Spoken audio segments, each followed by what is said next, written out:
លោកត្រាំស្ដីបន្ទោសភាគីទាំងពីរបំពេញបទចបាញ់ព្រមមានខ្លាំងៗទៅលើអ៊ីស្រាអែលថាគុំទម្លាក់គ្រាប់បែកទាំងនោះវ៉ាស៊ីនតោន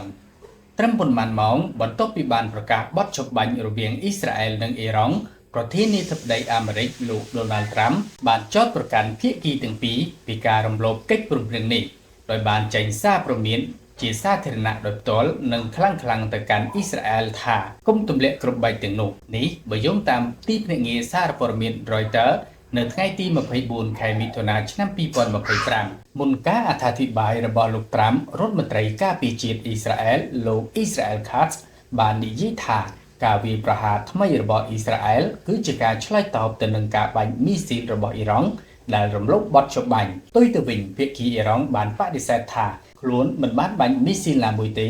ហើយបានអះអាងថាការវាយប្រហាររបស់អ៊ីស្រាអែលបានបន្តកើតមានសម្បីតែក្រោយពេលដែលមានបទចបាញ់ត្រូវបានចាប់ផ្ដើមក៏ដោយនៅក្នុងសារបង្ហោះតាមបណ្ដាញ Truth Social លោកត្រាំបានសរសេរដោយផ្ទាល់ទៅកាន់អ៊ីស្រាអែលថា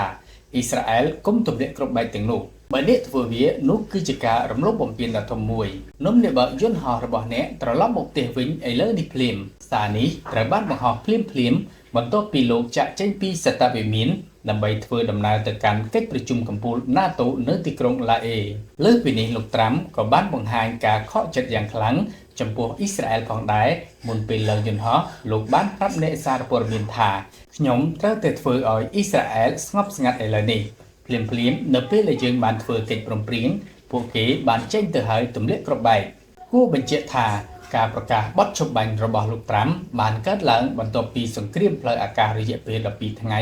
ដែលបានចាប់ផ្ដើមដោយការវាយប្រហាររបស់អ៊ីស្រាអែលនិងបានកើតឡើងខ្លាំងនៅពេលដែលសហរដ្ឋអាមេរិកបានចូលរួមវាយប្រហារលើទីតាំងនុយក្លេអ៊ែររបស់អ៊ីរ៉ង់កាលពី2ថ្ងៃមុនការស្ដីបន្ទោសជាសាធារណៈដ៏កម្ររបស់ប្រធានាធិបតីអាមេរិកចំពោះសកម្មភាពយោធារបស់អ៊ីស្រាអែលបានបង្ហាញពីភាពផុយស្រួលបំផុតនៃបទឈប់បាញ់ដែលទើបនឹងសម្រេច